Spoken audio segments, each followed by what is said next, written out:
Welcome back, folks, to the WP-Tonic Roundtable Show, episode 454. We've got a lively panel. I think we've got some interesting stories. You should be entertained, my beloved listeners and viewers. I'm going to let our guest, we've got a couple of guests actually. I'm going to let Vito introduce himself to the listeners and viewers. Like to introduce yourself? Yes, of course. So first of all, I'm really glad to be here with an amazing bunch of people. This is awesome. So I'm Vito. I'm the founder of WP Feedback, which is a communication platform for WordPress professionals. Basically, it's like post-it notes for live websites. I started building websites when I was 14 with GeoCities back in the day. Then from there, I pursued a musical career for about 15 years through playing in a rock band and touring the world and doing all these kind of stuff. We're doing pretty much okay, but we still had zero money for ourselves. Everything was going to the record company. So I went back to building websites for clients from the back of the van while we were on the road. While once the band kind of split up, I decided to grow this aspect of the business, went from freelancer to an agency really fast. Through this thing, we discovered all kinds of communication problems, which transformed into WP Feedback. Oh, that's it. We got a panel. We got to get on with it. Joe, would you like to quickly introduce yourself to the listeners and viewers? Yeah, I'm Joe. I make websites, I podcast, and I teach people how to make websites on my own courses. And he's the kind of public face of Learn Dash in a way. We've got Michelle with us again. Would you like to introduce yourself quickly, Michelle? Hi, everyone. I am Michelle Butcher-Jones. I am from Southern Illinois. I am lead support at Thrive Agency, run a little blog called Can't Speak Geek, and WordCamp US organizer and Kids Camp working group organizer. Thank you. And we got Spencer. Spencer, would you like to quickly introduce yourself? My name is Spencer. Oh, that's good. All right. I've got Sally, my friend Sally. Would you like to quickly introduce yourself? Certainly. I'm Sally Getch, organizer of the East Bay WordPress meetup in Oakland, California. And I've never built a website from the back of the back of a van. I'm impressed. Yeah, there you go. And it wasn't easy. And I've got Mr. Sensible with us, Chris from Lifter LMS. Chris, would you like to introduce yourself? Yes, and I have built a website from the back of a van before. But I'm Chris from Lifter LMS. Yeah, but dude, you used to run sled dogs in Alaska. I did, yeah. I help course creators create, launch, and scale with our WordPress LMS plugin. Right, let's go into. Obviously, I'm not under a lot of pressure. Got the founder of our sponsor, one of our sponsors here, and I'm going to read out his advert. So I better get this bloody right. Well, folks, if you're in the middle of dealing with clients and it's not going too well, there seems to be a lack of communication, or you just don't seem to be able to communicate with your clients through a project. I have a solution, and it's WP Feedback. And what WP Feedback provide, they provide an easy use interface where your clients can leave instructions or notes, and you can do the same, and you can communicate in the same way, and then the project will rock, and you won't lose all your hair either. I've bought a copy myself. I'm in the midst of trying it out myself. And also WP Feedback have been kind enough for you listeners and viewers to offer you a great special offer. If you use the special coupon code WP-Tonic Rocks, WP-Tonic Rocks, and it will be in the show notes on the website, you'll get 25% off all their plans. Extremely generous of them. I suggest you go over there and buy one of their plans. Right, so on to story one. Did I do okay? Well done. Thank you. Thank you so much. God almighty. He was looking at it. It was very intense.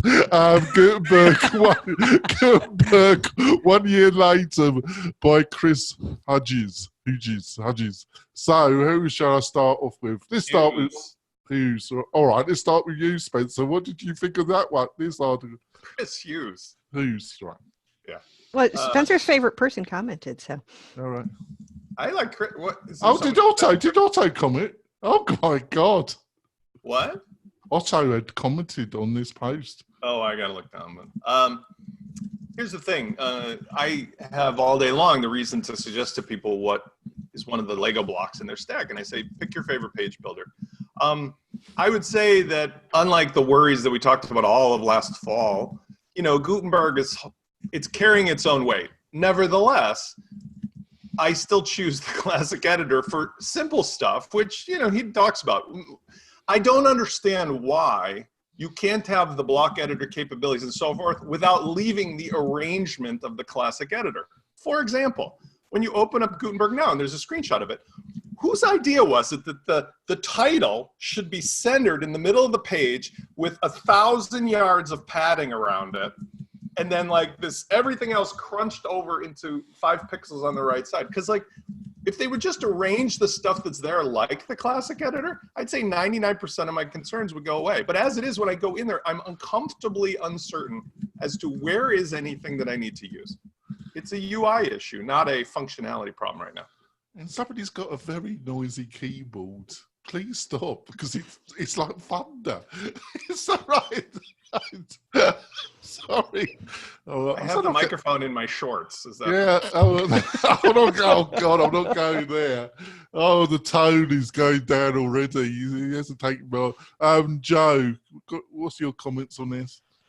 Well, I've been a relatively big fan of Gutenberg. I think it's a big improvement for especially new users. I think it's a lot easier, and now we no longer have to explain what shortcodes are. My big beef, you probably know, is with how it was rolled out. So I'm glad to see a year later it's standing on its own. I think that especially with new user adoption, it's the go-to. I just upgraded my podcast website to Gutenberg. I disabled the classic editor and nothing broke. So I'm happy to see more and more sites using it as we move forward. Not in one small reason, because I have a course on how to use Gutenberg. So more users means hopefully more students. Oh, there you go. Victor, what did you think of this post? First of all, I've been like a lot of people in the ecosystem, because I've been using WordPress for so many years. Having this massive change just threw me off, and I was not having it at the beginning. But I quickly realized that this is where it's going, so I have to kind of adapt myself. So I turned off the classic editor plugin that we all have on all of our websites, and I started using it for long form posts. Like Chris is saying, it's awesome. It's really beneficial, and it can move things around, and it's just the right way of doing it. For shorter ones, it's more of a problem than it helps at this point, at least for me, from what I can see. I can't see this replacing page builders, at least for another few years. So there's still a long way to go from that end. But altogether, it's a nice direction. A lot more than I thought it would be a year ago. Right. So what do you reckon, Michelle? At first, I was really leery with Gutenberg, and then I decided, well, since it's going to be here to stay, and I redesigned Can't Speak Geek, I decided I was going to put it on that site because, well, the whole premises of it is teaching WordPress and other technical things like hosting and being online, being safe online, and I need to understand it to be able to put it in the Not in Geek Works. And the more I use it, the more I do like it, and the more it's growing on me, and the more I can't wait to see how far we can advance it. It's still kind of clunky, kind of annoying on using in some areas, and I feel eventually we will get there. I still feel it's a long road ahead of us. Yeah. So, Chris, as a plugin, when does it become a real headache? Because you got the Gutenberg way of doing things, and then you got PageWay, the classic way of doing things, and you got these page builders. Is it Is it going to get a bit complicated pretty quick, or is it there already? It does create a little bit of complexity in terms of compatibility, but the cool thing is because we have this amazing ecosystem in WordPress, it's not a problem that one company has to solve. For example, Gabriel over at Tangible Plugins created something called Lifter Elements that makes Elementor jive with Lifter. We created our own Gutenberg blocks so that people could use the block builder to build custom course and lesson templates. And we still take care of the people who are using the classic editor, which kind of crops up, especially we've noticed among Divi users. So it has created more work, but I think it's something that we're solving together as a community. And that's really the beautiful thing about WordPress. All right, let's go on to story 2. A social media influencer will serve 14 years in prison after he plot to take over a website gunpoint backfired. Well, I think all social media influencers should spend 14 years in prison. Over to Sally, because she found this one. I don't even remember where I found it, but yeah, it was just like, dear me, what is the world coming to? So, this guy was, attracting a founding and trying to build himself up as an influencer, and he wanted a particular domain, and the domain owner didn't want to sell it to him. So he decides to take his, friend who's already like been in prison before for a violent crime over and hold the guy up to get him to sell the domain. Didn't hold him up. He gun whipped him 5. But this guy, I got to admit, I was impressed with this guy. This guy got whipped 5 times, gun whipped 5 times. I thought, fuck this. Grabbed hold of the gun, they shot him in the leg. Then he managed to get hold of the gun, and the person that shot him in the leg, he shot him twice in the chest. This is the kind of guy I want to know. Well, yes, I mean, like we should all be so tough that if somebody attempted to assault us, we be able to. He must come from Chicago, I reckon. Gun them down and then call the police. But what universe you think? I would have shot him in the balls if I knew. Fucking bastard. It's like, yeah, okay. I mean, I guess that world of domains is a little tougher than we thought. It must be, especially when you got. It sounded a lovely. Well, he was getting over 1 million followers. Seemingly had nudity, bad language. It must be linked to the Trump account. So, what do you reckon, Spencer, of this one?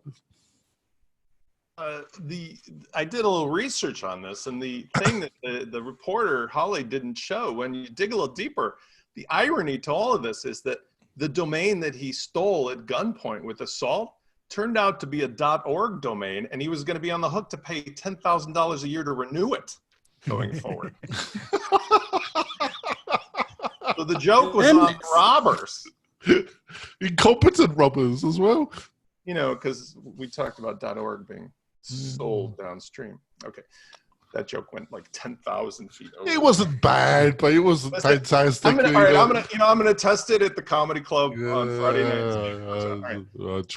This just demonstrates that the world is full of people that have an amazing ability to take themselves out of the gene pool or out of their normal lives. I just don't know where these people live from, where they are, where they come from. I mean, just a conversation about, so we do the robbery, we get the domain, then nobody will figure out it was us. Right.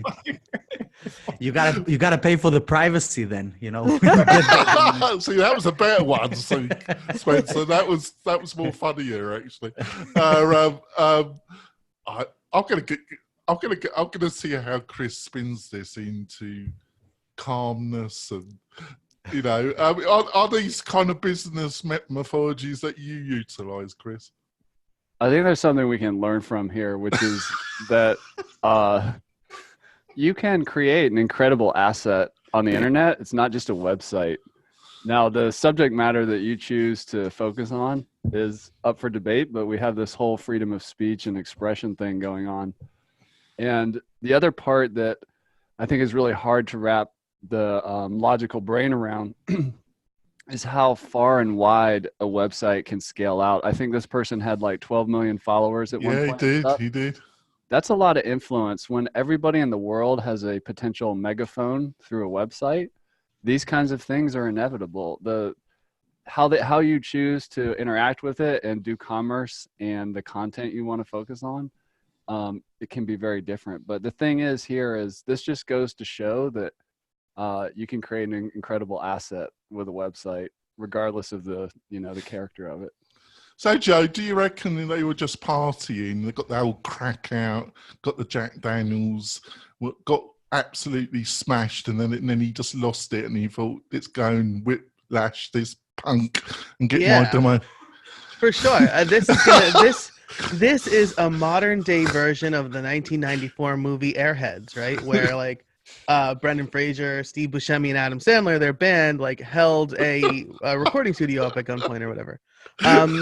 Super obscure reference. Thank you, anybody who gets that.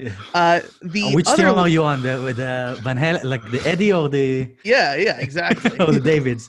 I think the other lesson that we could take away here is always do the domain privacy. Exactly.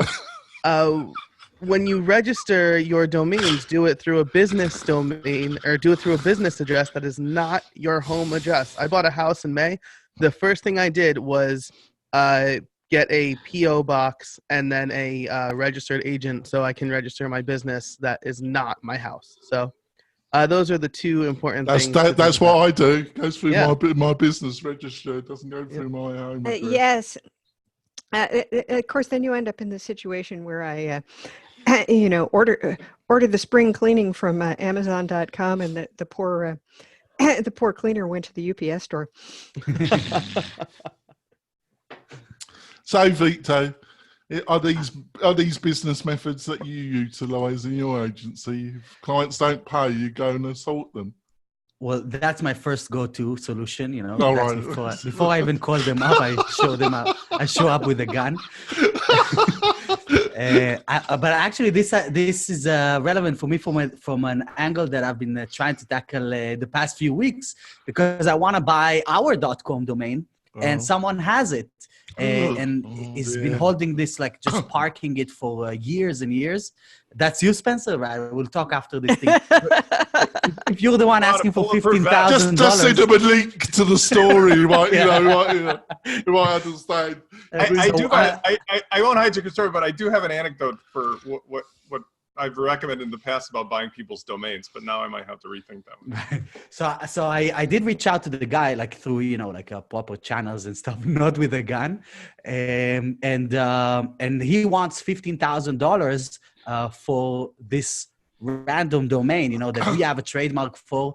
So it's kind of like, Chris, you were saying that this is a great way to create an asset.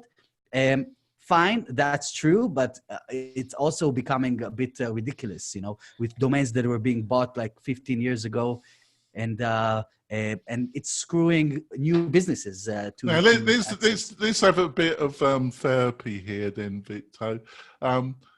What figure, if he had said $5,000 to you? You wanted $15,000. Yeah, but if he had said $5,000, I would pay. I actually. You might have considered 10. I would go for 7. 7. No, 7. Oh, that's right. My top offer was 3,000. Oh, right. Yeah, he's a much more successful business owner than me, folks. You can tell, can't you? Right. You gotta have a ceiling, Jonathan. You got to have a certain blank face, but do it with a smile, though. On to the next one story, which is a little bit more boring. We might not have much to say about it, or we might. Notice e-commerce trends to boost your revenue. Don't annoy. All right. I don't know that any of them are necessarily latest. I mean, no, they were kind really. Of a snooze fest of an article. It was. So I'll forget about this one. It was a fucking boring story, wasn't it? Oh, yeah. Another list. Let's get rid of it. I'm getting rid of it now. What enters my mind? But you found a couple more interesting stories, but you placed them in too late. This is the problem. Well, yes, but they didn't happen until late. I cannot control the occurrence of the news. There we go. We can talk about the Mac Pro if we want. I have opinions about No, we're that. going to leave that to the end. The freaking Mac Pro. We're going to go for our break, folks. I've got some more interesting stories. The next one's quite juicy. We'll be back in a few moments. We're coming back from the break. It's been quite amusing. Before going to the next story, I want to talk about one of our other great sponsors. The CEO is also on the show, and that's Lifter LMS. What can I say about Lifter LMS? If you've got a client or you are looking to build a course yourself and you're looking for a powerful learning management system and you're going to use WordPress, and you should use WordPress, I cannot recommend Lifter LMS more than I can because I use it myself. It's a great team. Chris puts up with my bad jokes. What more can I say? Go over to Lifter LMS, have a look and buy one of their add-ons or one of their premier packages. How do I do, Chris? Did great. Thank you. Oh, thank you. You're not all right. Thank you very much. On to the next story. Oh, this is a juicy one. Oh God, they really are the cockroaches of the modern age. Uber, first ever safety report disclosed 3,045 sexual assaults, 9 murders in the US last year alone. Well, this Michelle. occurred during Uber trips. So how many of those happened to the driver? And how many of them happened because of the driver? Who knows? I'm going to Spencer, Uncle Spencer, what did you think of this article, Spencer? You know, guys, you guys know how I never leave my house, right? No, so I order Instacart, which gets me Costco. And what was interesting is this was a couple days before Thanksgiving, and I'm a pretty big guy. I'm 6'2". I'm in shape. I'm not worried about it. But like, I got, for the first time ever, an Instacart driver completely lost his shit over the text message thing of the app over the normal process of the shopping. He simply, it was just like they hired people. They're supposed to have a process, but essentially I ordered the order, something he replaced. I said, would you please refund that? I didn't want that replacement, which is the default on my setup anyway. And I was very polite, and he just lost his shit. Like, he started like, hey man, just deal with it, or, you know, whatever. And I bet that went down well. I said, what do you mean deal with it? I don't understand. Just please return it. And then like time went on and he didn't answer. And I said, well, the thing still shows you at the store. Is it possible? Can you please return it? And then you get ding-dong. Profanity. Ding-dong. I don't know if he typed it or said it, but like the F word and the S word and your mama word and everything else. And I'm like, whoa. And I said, don't come to my house. Cancel the order, refund it. I called the police. I said, this isn't an emergency, but I potentially have some psycho come into my house who knows my address. I called the Instacart, talked to Vietnam or whatever it routed. Eventually it got routed back to California. You could tell. 5 people.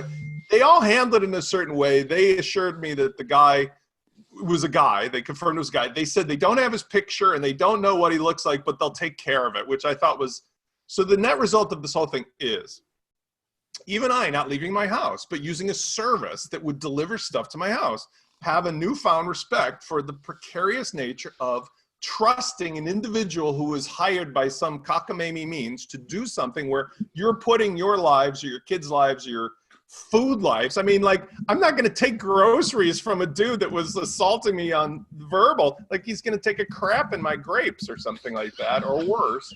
But the fact is, I felt a little vulnerable, and I'm not a person that normally feels that way. So I think this is indicative of, like, the problem is not going to go away because these services are valuable, but it really requires a certain level of, well, how do you deal with the vetting of individuals who might have been hired 5 minutes ago that are taking your life in their hands or your safety?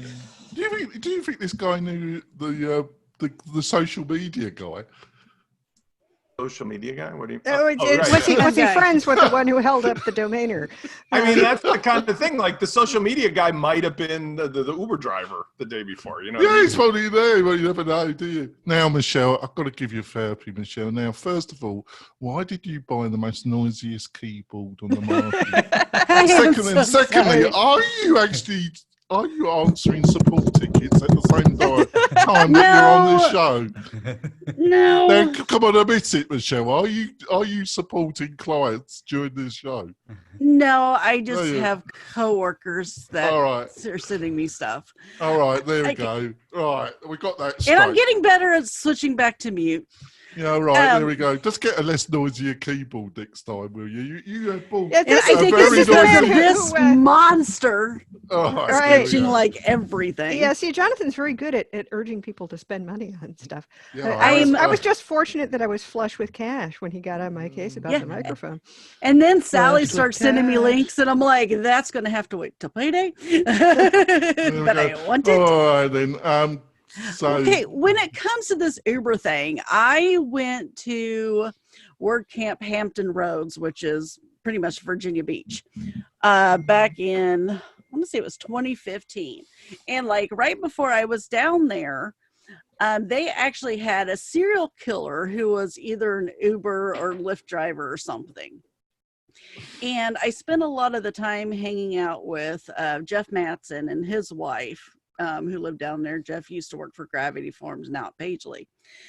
And like anytime I would have taken Uber, like from his house back to my hotel or something like that, I would always have to text him, like, you know, out of the car, walking to my hotel room, in the hotel room, just because there's so much now of a stigma of when it comes to single, not as in relationships, but single as in the one person being out and about, that there's all of this assaulting and murder and stuff happening, that women are actually have to take precautions and let people know that they're getting into the car, out of the car, and stuff like that to protect themselves. yeah. So, Victor, there was that case. Basically, I think Uber are still operating, but it looks like they're going to lose their license in London. They basically they had drivers that were not the actual driver on image that was on the app. They were getting, so in the end, after 14,000 of these cases, they've got, looks like they're going to get banned. Would you send your wife and daughter on their own to Uber? Yeah, we use Uber all the time. This is my main mode of transportation nowadays. I Uber everywhere. Yeah, it's gonna be a blow when it goes away. But to be honest, there've been these talks about taking away their license for like 5 years now since they started. So I don't know if it's gonna happen anytime soon. Yeah. So you have no concerns at all about their record in America: 3,000 plus assaults and 9 murders. You remember I'm from Israel, yeah? Oh God! I don't get scared easily, you know. So this is just yeah, it's part of life. You might die all kinds of weird ass ways, you know. You just have to take a bit of a risk and enjoy life and be part of it.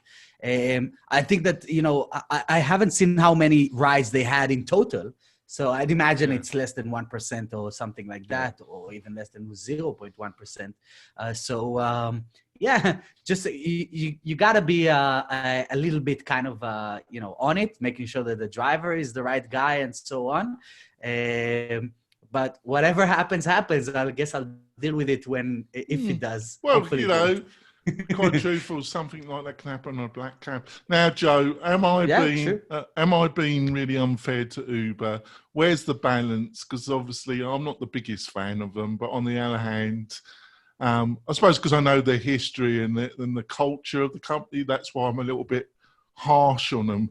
But Vito has got a good point. It's, you know, I didn't read the details of this article, so it might be just like 0.5% or 0.25%. 1.3 billion trips in total in the US last year. So Oh, where's wow. where's the balance then, Joe? Yeah, well, according to RAIN, RAINN, there are in the United States every year about 434,000 sexual assaults. So that in Uber numbers, that is less than 1%. So if I can answer the same question that you asked Vito, I don't like when my wife and daughter go anywhere by themselves. I don't trust anybody. Like, I lock my car in my driveway, and people in the suburbs outside of Philadelphia think that's weird. You know, I grew up outside I New locked York my City. car in my garage. Yeah, exactly. I always lock everything forever.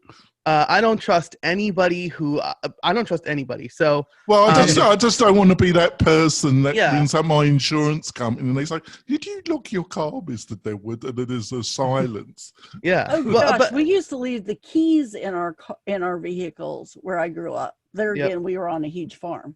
Yeah, but I mean, like I always lock my door and my driveway or my car.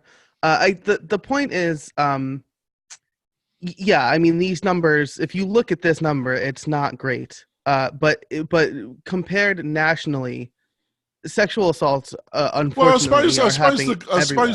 I suppose the question Well, yes, is, it would help to have context. So, like, Yeah. all right, so how many people are attacked in, traditional taxis? How many people are Exactly. attacked in Lyft? Yeah. How many, Yeah, that's people are what- attacked yeah. on buses? I mean, they Yeah. pay bus drivers It in San is- Francisco more than $100,000 a year because it's such a horrendous job. yeah, I suppose to be a bus that driver. I suppose that is the point, Joe. Yeah. Actually, Sally took my words out of her mouth.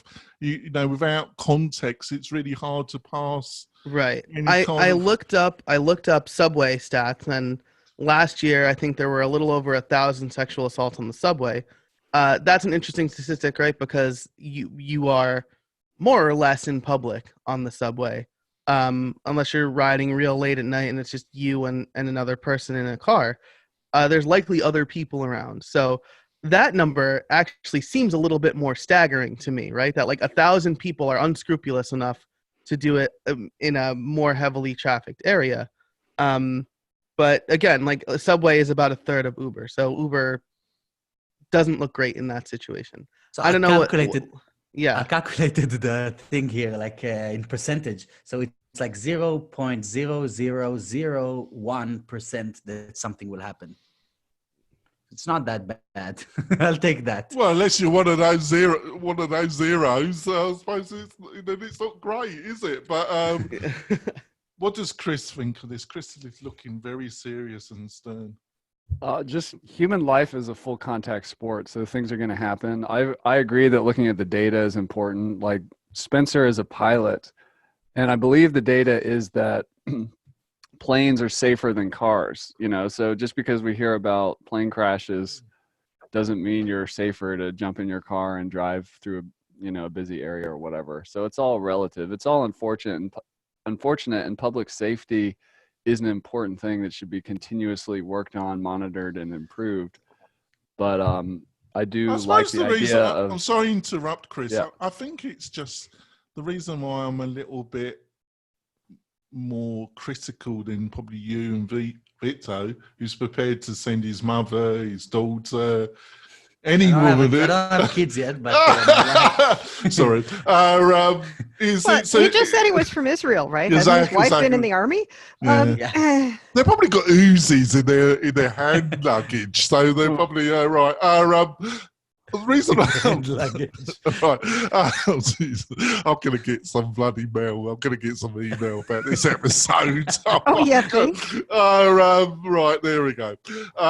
Sorry, Chris. Emails are when you know you're doing something right. Not the kind of It's email. proof someone is listening. Not the kind of fan mail I'm getting. Right. Sorry, Chris. But the reason I'm a little bit, it's their track records that I have a problem dealing with, if you understand what I mean, Chris. Yeah, I get that. I mean, if a company doesn't have a strong brand for other reasons, it may impact public safety, or it may not. But I understand they're not necessarily related to each other. All right, fair enough. When people do statistical analysis that is not designed for a particular outcome to be promoted, that things become clear. For example, when I studied these things in college, we used to see how you could take the same set of data like Chris is talking about. For example, in Chicago, there's routinely 600 to 800 murders a year. Yeah. But those of us who live in Chicago realize those murders are happening in like 3 little neighborhood circles that never mix with the rest of the population. And so we never even think about it. People So because they live in a ghetto, they're just killing themselves. The rest of you can just say, "Oh, let them get on with it." I mean, that's your opinion, but what I was going to say is something different. I was going to say that what happens is, if you think about like how many people live in Chicago and how much other stuff is going on in Chicago, and then you say 800 murders, it's still a lot. But statistically, the truth is that 99% of the population will never encounter the thing that would cause them to be murdered because they're just not geographically there. And in the same way, when you look at cars versus planes, Chris's example is great. Like the amount of miles and the number of people carried in aircraft, like commercially, versus how many people die in a plane crash.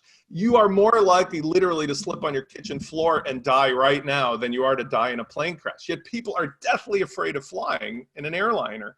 Whereas your car, I mean, right in front of your house is an accident happening right now. So, you know, you just can manipulate the data. Uber's data is for the billions of people carried. It's not that bad, but it just sounds really horrific.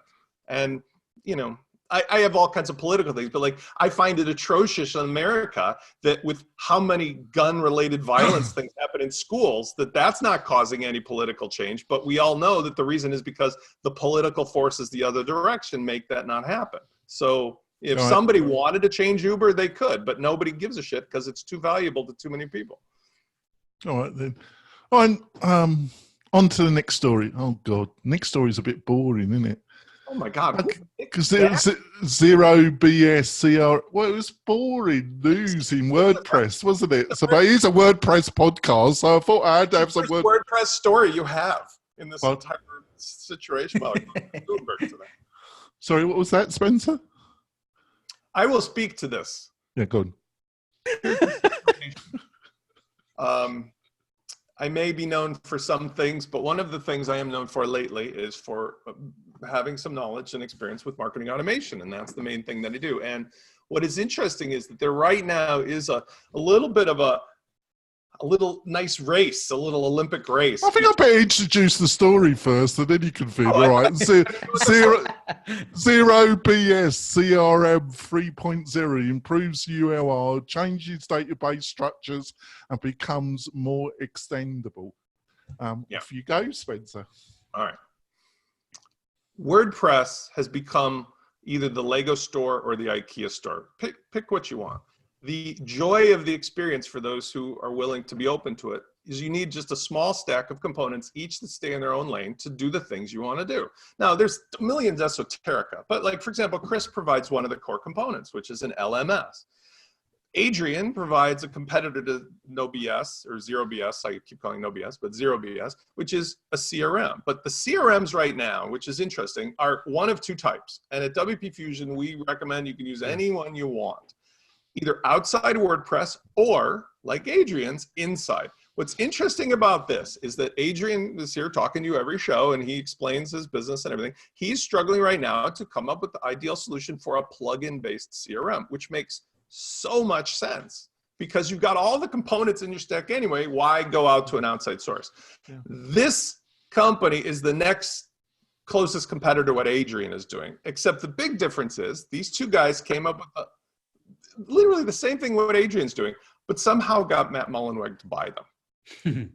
So the thing that's interesting to me is I am absolutely fine just being the objective, underwriter's laboratory. We test them, we see how they work with things like Chris's plugin and with, your gamification and with your WooCommerce and whatever. But I know where you're going with this. No, hold on. I argue to people, I say, right now, it would be amazing if one of those companies could come up with a plugin-based CRM, because that would make it more logical that your entire WordPress stack was in a box.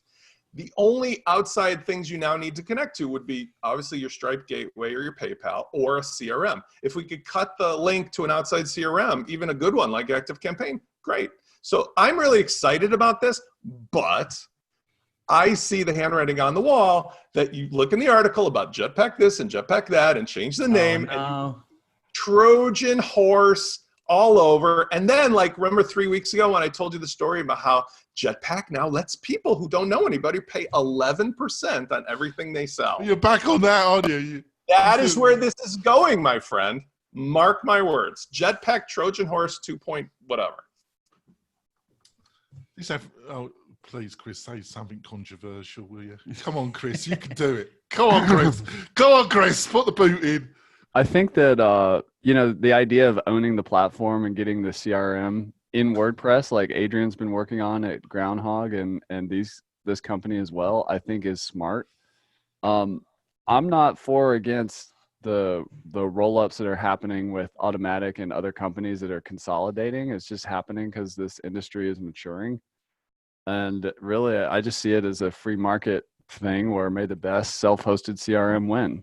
Simple as that.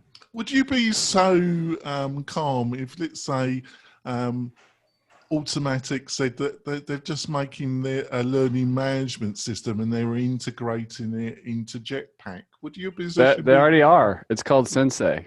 Oh yeah, that's true. So, it's not. Yeah, that's why you're so calm, isn't it? I'm sorry. Yeah, I forgot about that. You're absolutely right there. Thanks for putting me in my place, Chris. Chris consistently puts me in my place, listeners of viewers. That's why he's much more successful than me. Right. So, Vito, what did you think of this? First of all, it's interesting to see that this kind of announcement go into WordPress Tavern. I would think that it's because of the relationship with Automatic that got them kind of like featured in these kind of things. Yeah, that's what I was thinking. That was the other point of this. I thought, would anybody else get a full story on the Tavern for a bloody upgrade? No, for an update, Yeah, I don't. Communicating update releases is one of our biggest challenges at the moment because we're building stuff, but people educating the actual users on what is being done, that's the most challenge because if most people don't see that as news, even though we see this as like we're changing the world, right? So kudos for them for getting this in there, first of all. I don't agree that much with having your entire marketing process inside the WordPress site. If so, you should have like your own installation, like a separate installation where you do all of these kind of stuff in there. I'm kind of like, I'm an active campaign kind of guy, and I prefer to have it being managed in a SaaS solution where that it's proper. I haven't tested this tool, but I wouldn't be using a CRM inside the platform. I would definitely shoot the information out. I'm tempted to, well, we've got a big panel, so you have to come back, and when Adrian is here, we have a nice discussion about that. I'm leaving Sally out, but I'm not doing it on purpose, folks. It's just I've got a big panel, and Sally regularly comes on the show, and I think she understands what I'm doing. But Sally, when I have an overpowering opinion, I will speak up. You don't need to worry. So have you got an overpowering opinion about this, Sally? About the Zero BS CRM? No, not really. No, except that, as I said before, if they rebranded as the Jetpack CRM, we know it will be the 100% BS. All right. So, Michelle, how's the support tickets going? And have you got an opinion? Have you got an opinion on this as well? Now you're muted. I'll get to. Oh, you've lost your mic. You need to do. Oh, has it come back? Oh, she's pulled the mic. You lifted it up, my dear. That's what done. The Yeti has a hardware. Yeah, if you lift it, it's got hardware. If you switch. So, Joe, have you got an opinion? We'll leave Michelle for sorting out Yeti problems. My biggest takeaway from this story is the Tavern got a really nice redesign. But I agree with Vito in the sense that I've never seen the appeal of trying to do every single thing within WordPress. I think that there are tools like WP Fusion and Zapier that help you do that. But my CRM needs are super light anyway. Like I'm using like Notion for my CRM. So maybe I don't need what Zero BS CRM has to offer. But if I were to go to a heavier hitter, I don't think I would keep it within WordPress anyway. So I won't get Jetpack Trojan horse on this one. Right. All right. Sorry. Go on, Okay, Michelle. can you hear me now? Yes, we can. Yeah. Woo! Woo! Yeah, I'm still really learning on this Yeti. For this, I kind of agree with Joe. I don't believe in keeping all my eggs in one basket just because it is the basket. I believe more in going with whichever tool fits me best, and then making sure they all work together. Right. I haven't actually played with the CRM yet, so it might work for some of my needs on some of my projects, but I don't think it would actually work for all. Well, I of them. don't actually. I'm going to have to let Adrian talk for himself, but I actually saw Groundhog, and you can give him the money later. Actually, Adrian. I saw Adrian's product as more marketing Well, I suppose Active Campaign is that, but I see a CRM as a more of a customer, record keeping type. Well, I would forget it. I'm off on a journey. I would say there. that I would think that the WordPress installation should be the way to drive the information over to the CRM or the kind of like the mailing tool and stuff like that. Stuff like what what WP Fusion are doing when you can tag things and then send this information right where it is and then store it elsewhere so you can manipulate it and manage it in a different way. I think that's a smarter solution than like Michelle is saying, putting all your eggs in one basket. Yep, right. On to the last story. I worked for Alex Jones and I regret it. Well, what an obvious statement, but there we go. Well, yeah. I mean, wait, that's news. Well, don't be so harsh. I thought the article had some interesting elements. I'm gonna. Did any of you read it at all? What about you, Spencer? Did you read it at all? No, I looked at it. I don't know why you picked this story. I have no interest. Well, what interests me is that this is somebody who found Alex Jones plausible as late as 2016. Well, the only thing I'd give you my experience. I did this experiment, right? And as some of my followers, I had one geezer emailed me a few weeks ago, say you bloody communist, why were you allowed in America, right? And I won't mention his name, thank you for your email. But I did this experiment about a year ago, Spencer, where I listened to InfoWars every day for a month, right? And I'm a socialist, and aren't I, Spencer? You're a spy. Yeah. I'm a bullshitter, and bloody commie. Why did they let me into America? That's what you would have thought, Spencer. But I listened to Mr. Jones for a month, and I got to admit, there were times where I actually believed his bullshit. I thought he's not as bad as they make out, and then suddenly he would go ape shit. He would go potted. I realised this guy is a total nutcase. But I found it was slowly influencing me, Uncle Spencer. Is it just me, or is there anything can be taken from my own experience, Uncle Spencer? I believe this is called Stockholm Syndrome. Yeah, I could comment on the psychology aspects, and I have a personal belief of how to live one's life that has nothing to do with him in particular, but has to do with just like being an older person. I am 72 this year, so yeah. I learned a few things. The thing you look as good as Hillary Clinton did yesterday. I'm drinking from the well. The metaphor that I would use, because I've read of this before, Chris I think would appreciate this.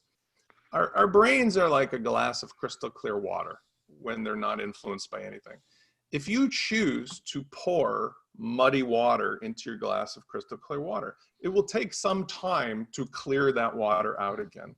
So as I've grown older, I've realized which things influence my emotions and my behavior and how I feel and how I work. And so those of us who need to be efficient, because I'm not as spry as I used to power through it, I realize that if I participate in regular news TV, regular newspapers, Alex, whatever, Jones kind of people, or even just watching the whole election, the impeachment stuff, like my glass of crystal clear water is just like a big puddle of mud, and then nothing else feels the same. I don't feel emotionally the same. I am distracted. It just isn't working for me. Now, as a contrary experiment, because I live in a cave and I never leave the house, ironically, if I control what I do during my day and who I speak to and how I speak to, the world is like awesome every day. I wake up and the birds are singing and the sun is going on and there's like interesting people and people are good by nature.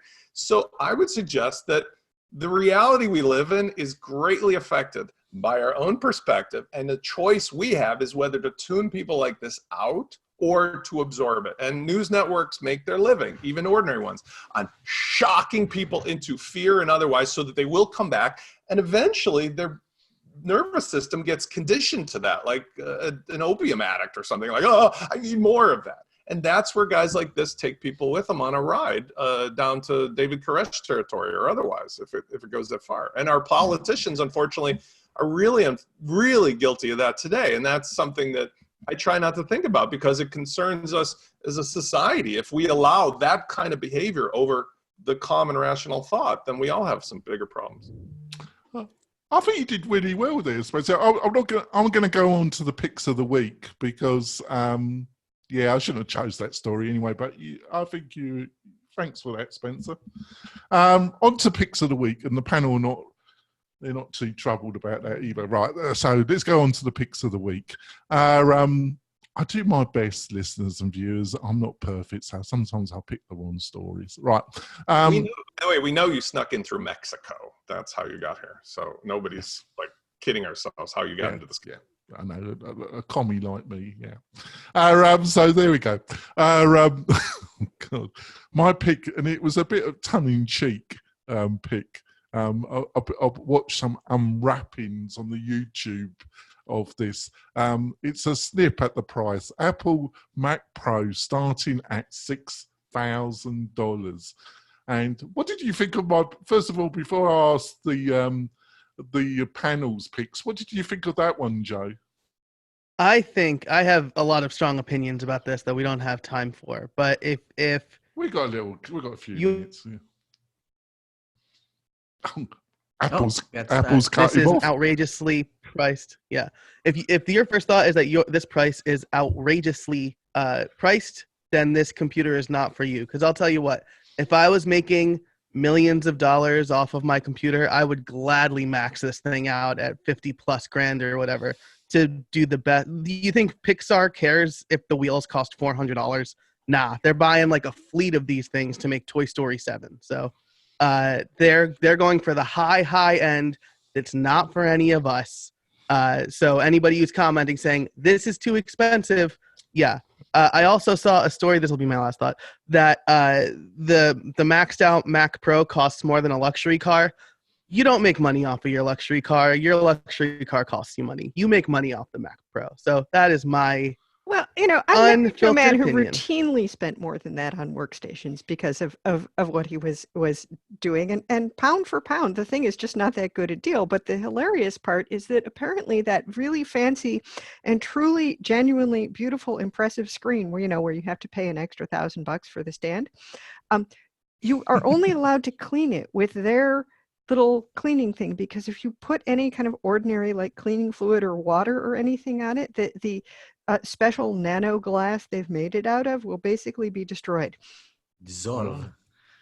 And there's a reason for that. If I paid $6,000, $7,000 for a monitor, I would only use the cleaning thing it came with too. Like I'd be like, I'm not touching this with anything that's not been anointed by Apple. But this $6,000 monitor is ultimately replacing something in the film industry that costs like $30,000. Sorry, a few ladies have said that about me. Oh, sorry. I'm sorry. I'm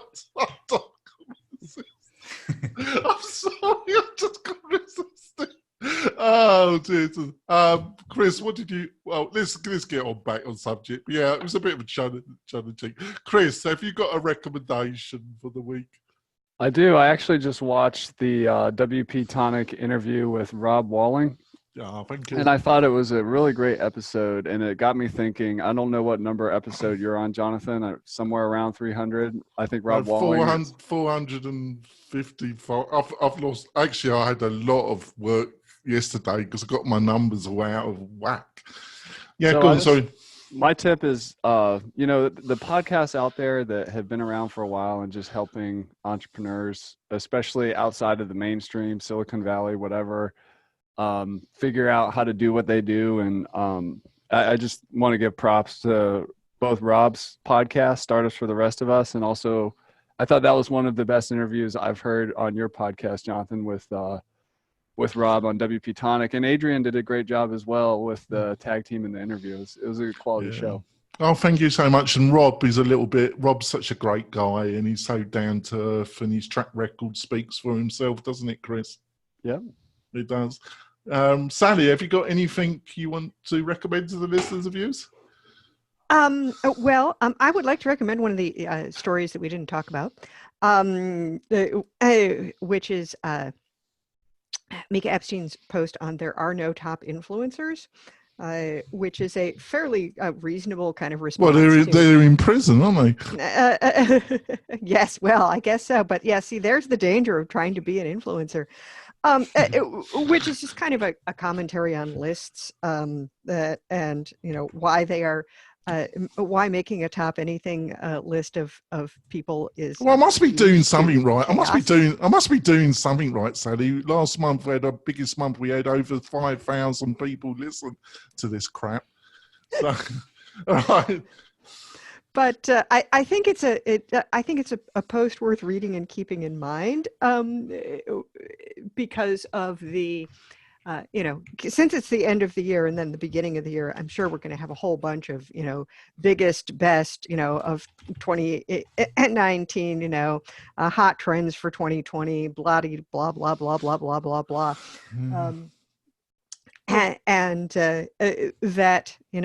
Basically, unless you want to draw the hate mails, you might want to steer away from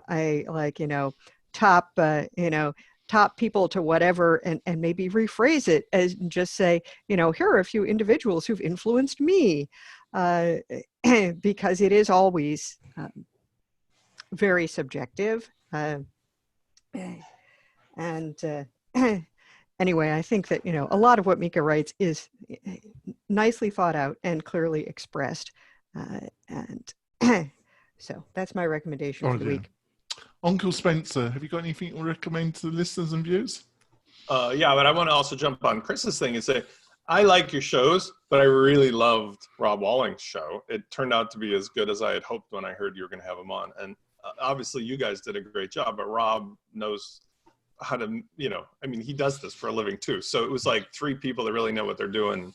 And it was great. I was amused, by the way, because he admitted to it, but he was just like, hi, this is how I do my podcast. And I was thinking to myself, he always sounded clear, but literally he did that for 365 episodes of Startups for the Rest of Us. He was licking his I want to know why his hair's not. He's one of these people that hasn't aged that much. He's a bit like you. He looks the same as he did. And why has lost most of his hair? I will say, for Rob's case, I don't know him personally. I would like to know him personally because he seems like a great guy. I would say he married the right woman and has a great partnership with her. Sherry's terrific too, and she's got her own successes. But the two of them, when I listen to them, I feel a little bit of gee, I wish my life had been like that, because that's just a great power couple. Anyway, on to the recommendation was, I got about 20 people this week asking for this.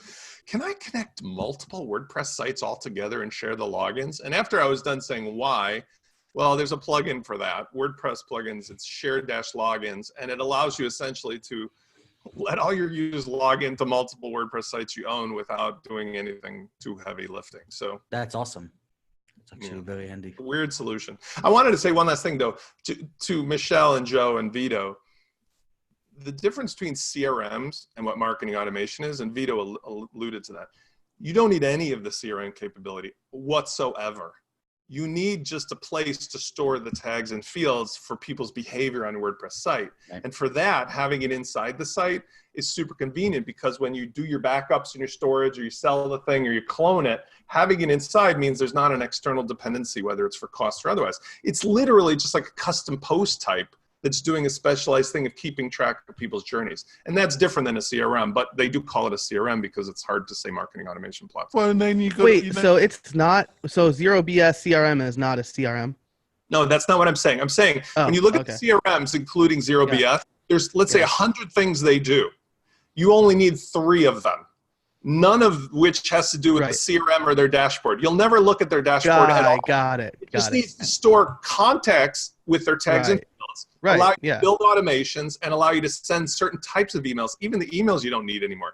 Just those first 2 things are what a plugin should do as a CRM or as a service. The rest of the stuff is irrelevant to anything that WP Fusion or the stack of 5 plugins does. And I just wanted to clarify, because, you know, where does it go? To the others, to the SaaS companies, like to the cloud? Well, in other words, we have 2 types now. We have those 2 plugins, which there's 1 or 2 that are on the fringes. No BS and Adrian's Groundhog. And then there's outside ones, of which we often recommend Active Campaign as a first choice. Right. Yeah. They're very inexpensive, $7 a month. But you're right. Nothing. There's 97 out of 100 things you do not need to use anyway. But the point I'm making is marketing automation is the end goal here, which is giving users a personal journey through their Lifter LMS courses. And if they buy a WordPress or WooCommerce product, give them access. That's what it does. And it's a slight difference in vision, but that's why, you know, those other points maybe are valid, but not necessarily what I was referring to. Well, thank you so much. Thank you so much, Spencer, for clarifying that. On to Michelle, who's been waiting patiently, answering more support tickets. Mine actually piggybacks off of Sally's post for there's no top influencers. There was a whole lot of drama this week that surrounded one of those influencer lists, the people to watch and tweet with and everything.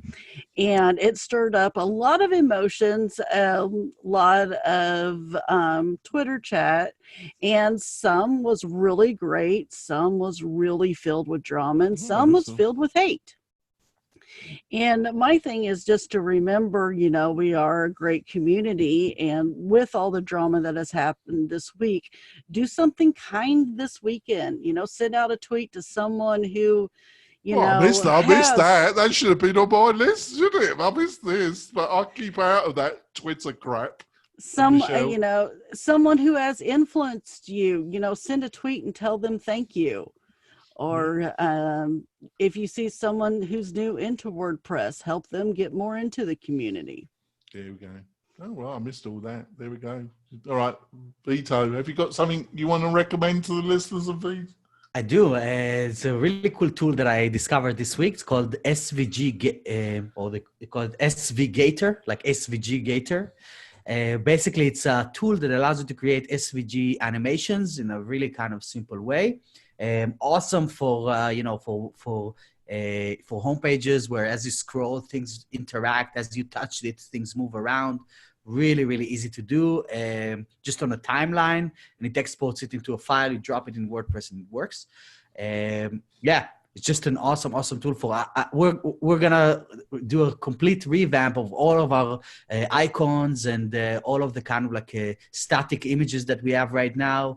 Even things like creating headers for onboarding sequence emails and all of these kind of stuff. You can do really awesome stuff in there. Kind of like After Effects, but minified, so everyone can actually do it. If you know a bit of Illustrator, you can jump in there and make it happen. I'll make sure all this is in the chat, can you, beloved panelists, because it really helps me with the show notes done reasonably quickly. So put all your recommendations in the chat, can you? Joe, have you got anything you want to recommend to the listeners and viewers? Yes, real quick, tongue-in-cheek, I added a recommendation to WASD keyboards. They are fully customizable, super clicky keyboards. They're very loud. But my real recommendation is Bill Gates has published his book recommendations for the winter of 2019 or the holiday season 2019. I look forward to his seasonal book recommendations. Do you? I do. I read like most of what he recommends. I think that they're great. He recommended Educated last year, a fantastic book. So I dropped that link in the show notes to his website. And just if you're looking for something good to read, there's almost definitely more than one title on there for you. That's awesome. Oh, well, thank you for that. Well, panel, I think we're, apart from my crappy stories, we've had an interesting discussion, haven't we? Michelle's answered loads of support questions on her noisy keyboard, so she's happy. We'll be back next week, listeners and viewers, with an insight into the world of WordPress and the internet in general. If you want to support the show, please give us a review on iTunes. It enables us to get great guests like Rob, which will be up, and you'll be able to listen to Rob's interview either on the WP-Tonic Facebook page, or it'll be up on iTunes in the next couple of weeks. We will see you next week. See you later, folks. Bye.